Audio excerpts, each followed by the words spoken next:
నమస్తే. తెలంగాణలో పార్లమెంటు ఎన్నికల కోసం కాంగ్రెస్ పార్టీ సంసిద్ధమైతా ఉంది.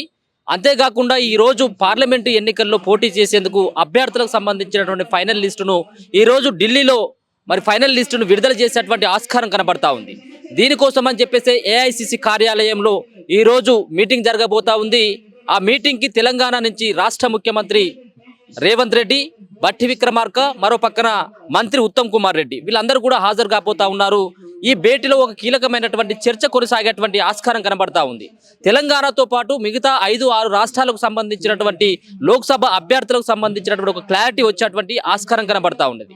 ఇంకొక పక్కన రేవంత్ రెడ్డి ఏదైతే తెలంగాణలో కాంగ్రెస్ పార్టీని పెద్ద ఎత్తున కూడా 14 సీట్లు గెలిచేందుకు కూడా ఆ విధమైనటువంటి ప్రయత్నాలు చేసుకుంటా ఉన్నాడు.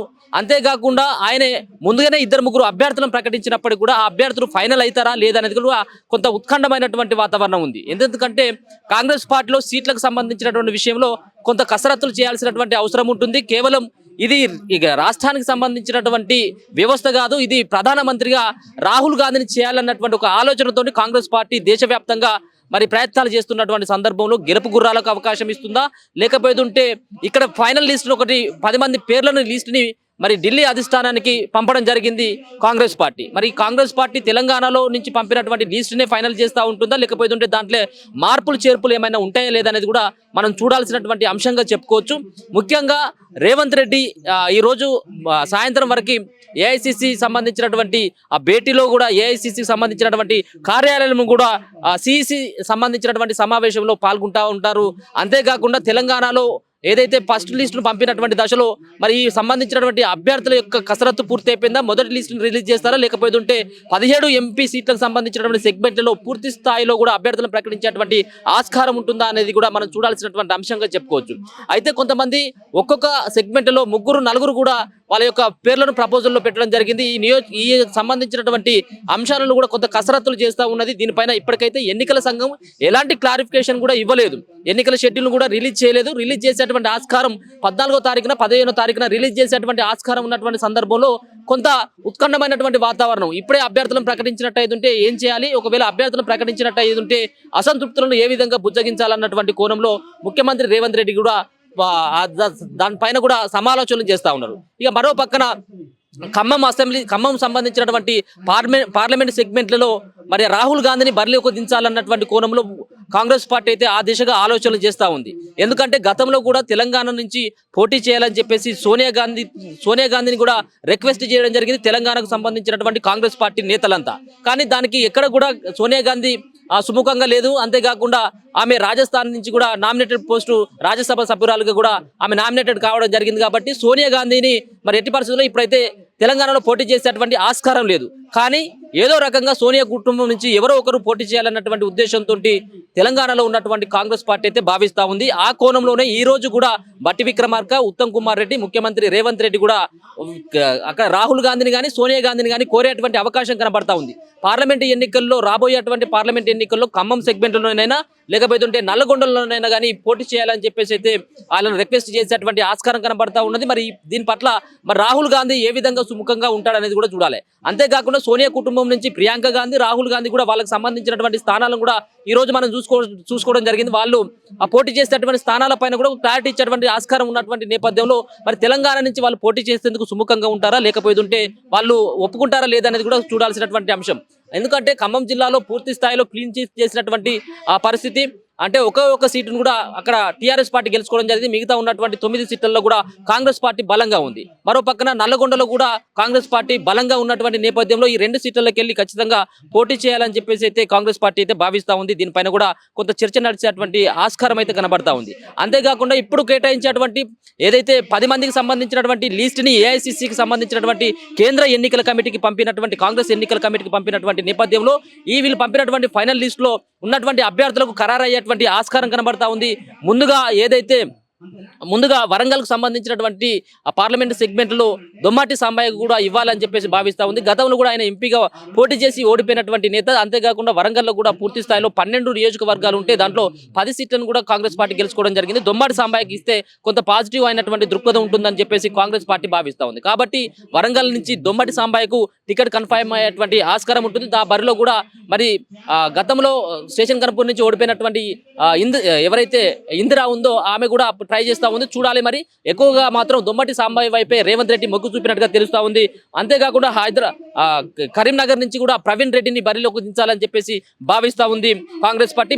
మెదక్ నుంచి నీలం మధు ముదిరాజుకు సంబంధించినటువంటి దాంట్లో గత ప్రభుత్వం కొంత పట్టించుకోలేదు ముదిరాజు సంబంధించినటువంటి నేతలను. కానీ కాంగ్రెస్ పార్టీ ముదిరాజులకు సముచితమైనటువంటి స్థానాన్ని కల్పిస్తామని చెప్పేసి ప్రజలకు చెప్పుకునేందుకు గాను నీలం మధుని మెదక్ నుంచి కూడా పోటీ చేయాలని చెప్పేసి భావిస్తా ఉంది. గతంలో బీఆర్ఎస్ పార్టీతో సత్సంబంధాలు ఉన్నటువంటి నేత, బీఆర్ఎస్ పార్టీలో కీలకమైనటువంటి ఒక క్రియాశీలకమైనటువంటి నేతగా కొనసాగినటువంటి నీలం మధుకి మెదక్ నుంచి టికెట్ కేటాయించాలని చెప్పేసి అయితే రేవంత్ రెడ్డి సర్కార్ భావిస్తా ఉంది. మరో పక్కన నిజామాబాద్ నుంచి ఎమ్మెల్సీ జీవన్ రెడ్డి ఎవరైతే ఉన్నారో జీవన్ రెడ్డికి ఆల్రెడీ కన్ఫర్మ్ అయిపోయింది అనేది చెప్తా ఉన్నారు. జీవన్ రెడ్డితో మాట్లాడినప్పుడు కూడా ఇదే విషయాన్ని కూడా కన్ఫర్మ్ చేయడం జరిగింది. నేను ఎట్టి పరిస్థితుల్లో కూడా నేను పోటీ చేస్తాను, నిజామాబాద్ నుంచి ఖచ్చితంగా నేను బరిలో ఉంటానన్నటువంటి వ్యాఖ్యలు కూడా చేసినటువంటి నేపథ్యంలో ఆ జీవన్ రెడ్డికి కన్ఫర్మ్ అయ్యేటువంటి ఆస్కారం ఉంది. ఆయన కాంగ్రెస్ పార్టీలో చాలా రోజుల నుంచి కాంగ్రెస్ పార్టీ కోసం పోరాడుతున్నటువంటి వ్యక్తి. కాంగ్రెస్ పార్టీ విధి విధానాల పైన కూడా ఆయన ఎన్ని అడ్డంకులు వచ్చినప్పుడు కూడా కాంగ్రెస్ పార్టీతో ఉన్నటువంటి వ్యక్తి జీవన్ రెడ్డి.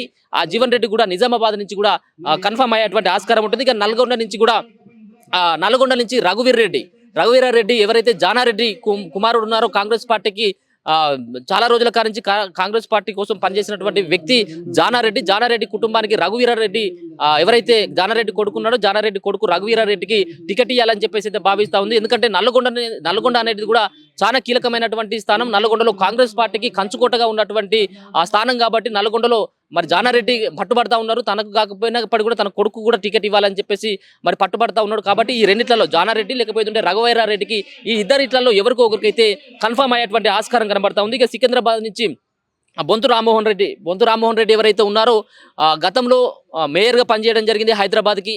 ఇప్పుడు అదే సంబంధించినటువంటి మాజీ మేయర్ గత కొద్ది రోజుల క్రితమే బీఆర్ఎస్ కండువా మార్చి కాంగ్రెస్ పార్టీలో చేరినటువంటి నేత. ఇది కాంగ్రెస్ పార్టీ కూడా అభయం ఇచ్చడంతో, ఎందుకంటే రాబోయేటువంటి ఎన్నికల్లో బొంతు రామ్మోహన్ రావుకి ఖచ్చితంగా మీ ఫ్యామిలీలో ఎవరికైనా నేను టికెట్ ఇస్తామన్నటువంటి ఒక బలమైనటువంటి హామీ ఇవ్వడంతో బొంతు రామ్మోహన్ రెడ్డి కాంగ్రెస్ పార్టీలో చేరడం జరిగింది. కాబట్టి కాంగ్రెస్ పార్టీ నుంచి ఖచ్చితంగా మాజీ మేయర్ బొంతు రామ్మోహన్ రెడ్డికి ఇచ్చేటువంటి ఆస్కారం కనబడతా ఉంది. గతంలో ఎందుకంటే ఆయన హైదరాబాద్లో మేయర్గా పనిచేయడం జరిగింది. అన్ని ప్రాంతంలో ఉన్నటువంటి నేతలతో సత్సంబంధాలు ఉన్నటువంటి నేత. అంతేకాకుండా హైదరాబాద్లో పట్టున్నటువంటి ఆ నేత. మరో పక్కన హైదరాబాద్లో పూర్తి స్థాయిలో కూడా బీఆర్ఎస్ పార్టీ మొత్తం క్లీన్ స్వీప్ చేయడం జరిగింది. కాబట్టి ఒక పక్కన బీఆర్ఎస్ పార్టీ నుంచి వచ్చినటువంటి నేతకే టికెట్ ఇచ్చినట్టయితే ఉంటే కొంత బలంగా ఉండొచ్చు, గెలవచ్చు అన్నటువంటి ఒక ఉద్దేశంతో రేవంత్ సర్కార్ ఆ విధమైనటువంటి ప్రయత్నాలు చేసి ఫైనల్ లిస్టులో కూడా ఆయన పేరు కూడా చేర్చడం జరిగింది. మరో పక్కన చేవెళ్ళ నుంచి సునీత మహేందర్ రెడ్డి మాజీ మంత్రిగా ఆయన పనిచేయడం జరిగింది బీఆర్ఎస్ పార్టీలో. ఆమె కూడా జెడ్పీ చైర్పర్సన్గా కూడా పనిచేస్తూ ఉంది వికారాబాద్ నుంచి. ఆమెకు కూడా టికెట్ ఇవ్వాలన్నటువంటి కోణంలో మరి రేవంత్ రెడ్డి సర్కార్ కీలకమైనటువంటి నిర్ణయాన్ని తీసుకోవడం జరిగింది. మహేందర్ రెడ్డి వాళ్ళ వైఫ్ జెడ్పీ చైర్మన్గా పనిచేస్తున్నటువంటి సునీత మహేందర్ రెడ్డికి కూడా టికెట్ కన్ఫర్మ్ అయిపోయినట్టుగా తెలుస్తూ ఉంది. మరో పక్కన మల్కాజ్గిరి అత్యంతమైనటువంటి కీలకమైనటువంటి స్థానం. అంతేకాకుండా దేశంలోనే అతి ఎక్కువగా ఓట్లు ఉన్నటువంటి మల్కాజ్గిరి సెగ్మెంట్లో మరి ఈ టికెట్ పైన చాలా మంది కూడా చాలా ఆశలు పెట్టుకోవడం జరిగింది. ఎందుకంటే అది సిట్టింగ్ ఎంపీ స్థానం కాంగ్రెస్ పార్టీకి. కాంగ్రెస్ పార్టీ నుంచి కూడా ఇప్పుడు ఉన్నటువంటి ముఖ్యమంత్రి రేవంత్ రెడ్డి ప్రాతినిధ్యం వహించినటువంటి సిట్టింగ్ ఎంపీ స్థానం. మరి ఆయన ముఖ్యమంత్రి అయిన తర్వాత మల్కాజ్గిరి ఎంపీకి ఆయన రాజీనామా చేసినటువంటి వ్యక్తి. కాబట్టి ఈ సీటు పైన కూడా కీలకమైనటువంటి వ్యక్తులు పోటీ చేస్తూ ఉన్నారు. ఈటల రాజేందర్ లాంటి వ్యక్తులు కూడా బీజేపీ పార్టీ కూడా ప్రకటించినటువంటి దశలో ఇక్కడ ఏ అభ్యర్థిని ప్రకటించినట్టయితే ఉంటే కొంత సానుకూలంగా ఉంటుంది. ఏ అభ్యర్థిని ప్రకటించాలనేది కూడా తుది నిర్ణయాన్ని మల్కాజ్గిరిని పూర్తిగా కూడా రేవంత్ రెడ్డి చేతిలో పెట్టినట్టుగా తెలుస్తూ ఉంది. రేవంత్ రెడ్డి అయితే మాత్రం ఇక్కడ మల్కాజ్గిరి స్థానాన్ని అల్లు అర్జున్ మామ ఎవరైతే ఉన్నారో అల్లు అర్జున్ మామ చంద్రశేఖర్ రెడ్డికి ఇవ్వాలని చెప్పేసి అయితే మరి పట్టుబడతా ఉన్నారు. గాంధీ భవన్లో కూడా ఆ విధమైనటువంటి చర్చ కూడా కొనసాగింది. ఖచ్చితంగా కూడా ఆయనకు ఇచ్చేటువంటి ఆస్కారం కనబడతా ఉంది. ఒక పక్కన సినీ ఇండస్ట్రీ, మరొక పక్కన ఆయనకు కొంత ఆర్థిక బలం ఉన్నటువంటి నేత మల్కాజ్గిరి. ఎందుకంటే మల్కాజ్గిరిలో మరి అంతమంది ఓటర్లు ఉంటారు కాబట్టి ఖర్చుతో కూడుకున్నటువంటి పని. అంతేకాకుండా చరిష్మా ఉన్నటువంటి నేతను అక్కడ బరిలోకి దింపాలని కాంగ్రెస్ పార్టీ భావిస్తూ ఉంది.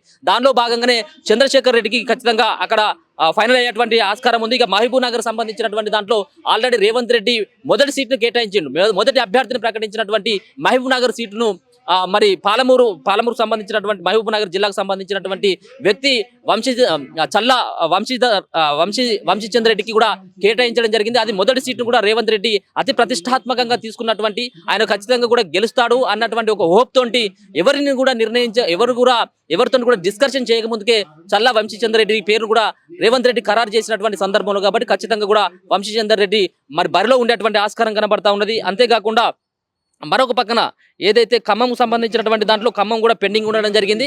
మరొక పక్కన పెద్దపల్లికి సంబంధించినటువంటి సెగ్మెంట్ని గడ్డం వంశీ ఎవరైతే ఉన్నారో గడ్డం వివేక్ ఎవరైతే ఉన్నారో గడ్డం వివేక్ యొక్క కుమారుడు గడ్డం వంశీ కూడా టికెట్ కేటాయించాలని చెప్పేసి అయితే భావిస్తూ ఉన్నారు. అది మొదటి నుంచి కూడా ఒప్పందంలో భాగంగానే మరి ఆయన గడ్డం సంబంధించినటువంటి ఎవరైతే ఎమ్మెల్యే పెద్దపల్లి సెగ్మెంట్ కోరడం జరుగుతూ ఉంది.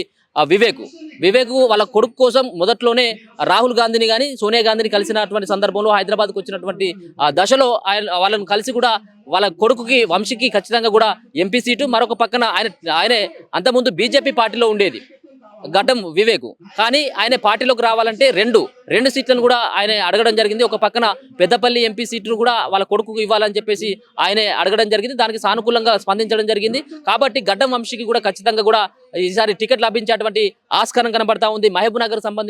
మహబాద్కు సంబంధించినటువంటి దాంట్లో సీనియర్గా ఉన్నటువంటి పార్టీలో సీనియర్ నేతగా కొనసాగుతున్నటువంటి మాజీ మంత్రి బలరాం నాయక్ కూడా ఇక్కడ టికెట్ కన్ఫర్మ్ అయ్యేటువంటి ఆస్కారం కూడా కనబడతా ఉన్నది. ఆయనకు ఎస్టీ కేటగిరీకి సంబంధించినటువంటి ఎస్టీ రిజర్వ్డ్ స్థానం కాబట్టి అక్కడ బలరాం నాయకుడు కూడా బరిలోకి దింపేటువంటి ఆస్కారం కనబడతా ఉన్నది. ఇక భువనగిరికి సంబంధించినటువంటి చామల కిరణ్ కుమార్ రెడ్డికి అక్కడ కూడా టికెట్ కేటాయించేటువంటి ఆస్కారం అయితే కనబడతా ఉన్నది. మరి ఈ సంబంధించినటువంటి వీళ్ళందరి పేర్లు కూడా ఈ రోజు సిఈసి భేటీలో ఈ సంబంధించినటువంటి సిఈసి భేటీలో ఖచ్చితంగా కూడా ఒక స్పష్టత వచ్చేటువంటి ఆస్కారం కనబడతా ఉంది. ఈ భేటీలో కీలకమైనటువంటి నేతలు ఒక పక్కన మల్లికార్జున ఖర్గే, రాహుల్ గాంధీ, సోనియా గాంధీ ఇట్లాంటి కాంగ్రెస్ పార్టీలో ఉన్నటువంటి అగ్రనేతలంతా కూడా ఈ భేటీలో పాల్గొనబోతా ఉన్నారు. వాళ్ళ యొక్క సంబంధించినటువంటి రాష్ట్రాల్లో ఎంత మందిని అభ్యర్థులను మొదటి లిస్టులో ప్రకటించాలి, అసలు మొదటి లిస్టు పెడదామా రెండో లిస్టు పెడదామా, ఒకవేళ కనుక పూర్తి స్థాయిలో అభ్యర్థులను ప్రకటించినట్టయితే ఏ విధంగా ఉంటుంది అన్నటువంటి పూర్తి సమాలోచనలు చేసేటువంటి ఆస్కారం అయితే కనబడతా ఉంది. చూడాలి ఈ రోజు రేవంత్ రెడ్డి సాయంత్రం ఢిల్లీకి వెళ్తున్నటువంటి దశలో ఏ విధమైనటువంటి నిర్ణయాలు బయటకు వస్తాయి. అంతేకాకుండా మరి ఎవరైతే కాంగ్రెస్ పార్టీలో టికెట్ ఆశించినటువంటి నేతలు ఎవరైతే ఉన్నారో వాళ్ళ పేర్లు ఈ రోజు వాళ్ళ యొక్క లిస్ట్ లో ఉంటుందా లేదన్నటువంటి కొంత ఉత్కంఠమైనటువంటి వాతావరణం, కొంత టెన్షన్ పడుతూ ఉన్నటువంటి పరిస్థితిని కూడా చూడాలి. ఈ పార్లమెంట్ ఎన్నికల సంబంధించినటువంటి కాంగ్రెస్ పార్టీ ప్రకటించేటువంటి అభ్యర్థుల తర్వాత కాంగ్రెస్ పార్టీ ఏ విధంగా దూకుడు ప్రదర్శిస్తుంది లేదనేది కూడా మనం చూడాల్సినటువంటి అంశం. అంతేకాకుండా రాహుల్ గాంధీ తెలంగాణ వైపు ఏమైనా మొగ్గు చూపుతాడా, తెలంగాణలో ఆయన పోటీ చేసేటువంటి ఆస్కారం ఉంటుందా, లేకపోతే ప్రియాంక గాంధీని ఏమైనా బరిలోకి తీస్తారా లేదనేది కూడా చూడాలి. కానీ దీనిపైన తుది నిర్ణయం మాత్రం రాహుల్ గాంధీకి అప్పగించడం జరుగుతూ ఉన్నది. ఎందుకంటే పూర్తి స్థాయిలో కూడా గతంలో కూడా కాంగ్రెస్ పార్టీలో ఉన్నటువంటి రాష్ట్ర నేతలంతా కూడా పదే విజ్ఞప్తులు చేయడం జరిగింది. పక్కాగా ఈసారి తెలంగాణ నుంచి మీరు పోటీ చేయండి, ఎందుకంటే తెలంగాణ రాష్ట్రాన్ని ఇచ్చినటువంటి ఒక పార్టీగా తెలంగాణ ప్రజలంతా కూడా కాంగ్రెస్ పార్టీని ఆదరిస్తా ఉన్నారు. కాబట్టి కాంగ్రెస్ పార్టీ నుంచి ఏదో రకంగా సోనియా కుటుంబం నుంచి కనుక పోటీ చేసినట్టయితే పాజిటివ్ దృక్పథం ఉంటుంది. అంతేకాకుండా ఒక స్థానం నుంచి పోటీ చేసినప్పుడు కూడా ఆ సంబంధించినటువంటి ఎఫెక్ట్ అంతా రాష్ట్ర వ్యాప్తంగా ఉంటుందన్నటువంటి కోణంలో కాంగ్రెస్ పార్టీ ఒక వ్యూహాత్మకంగా అడుగులు వేస్తూ ఉన్నది. ఈ రోజు మరి ఢిల్లీకి అయితే రేవంత్ వెళ్తున్నటువంటి దశలో ఏ విధమైనటువంటి నిర్ణయాలు బయటకు వస్తాయి అనేది కూడా మనం చూసుకోవాలి. ఈ రోజు సాయంత్రం భేటీలో ఎలాంటి కీలకమైనటువంటి నిర్ణయాలు, ఒక పక్కన రాజకీయపరమైనవి, ఇంకొక పక్కన పార్లమెంటుకు సంబంధించినటువంటి ఎన్నికల్లో ఏ విధమైనటువంటి కసరత్తులు చేయాలి, ఏ విధమైనటువంటి ప్లాన్లు చేయాలి, అంతేకాకుండా అధికారంలో ఉన్నటువంటి రాష్ట్రాలలో కాంగ్రెస్ పార్టీ ఏ విధంగా ముందుకు వెళ్తే బాగుంటుంది, అసలు ప్రధానమైనటువంటి ప్రతిపక్ష పార్టీ ప్రధానంగా ఏ పార్టీతో మనకు పోటీ ఎదురయ్యేటువంటి ఆస్కారం ఉంటుంది అన్నటువంటి ఒక వివరాలని రేవంత్ రెడ్డితో పాటు ఉత్తమ్ కుమార్ రెడ్డి, బట్టి విక్రమార్క కూడా తెలియజేసేటువంటి ఆస్కారం కనబడుతుంది. చూద్దాం, పార్లమెంటు ఎన్నికలు సమీపిస్తున్నటువంటి వేళ కాంగ్రెస్ పార్టీలో ఒక ఉత్సాహం అయితే కొనసాగుతూ ఉంది. అంతేకాకుండా కాంగ్రెస్ పార్టీ తెలంగాణ రాష్ట్రంలో అధికారంలో ఉన్నటువంటి నేపథ్యంలో ఈసారి కూడా ఎక్కువ సీట్లని దాదాపుగా 10కి పైగా సీట్లను సాధించాలన్నటువంటి ఒక పట్టుదలతోటి కాంగ్రెస్ పార్టీ నాయకత్వంతో పాటు కాంగ్రెస్ క్యాడర్ కూడా ఆ విధమైనటువంటి ఆ దిశగా ప్రయత్నాలు అయితే మాత్రం చేస్తూ ఉంది.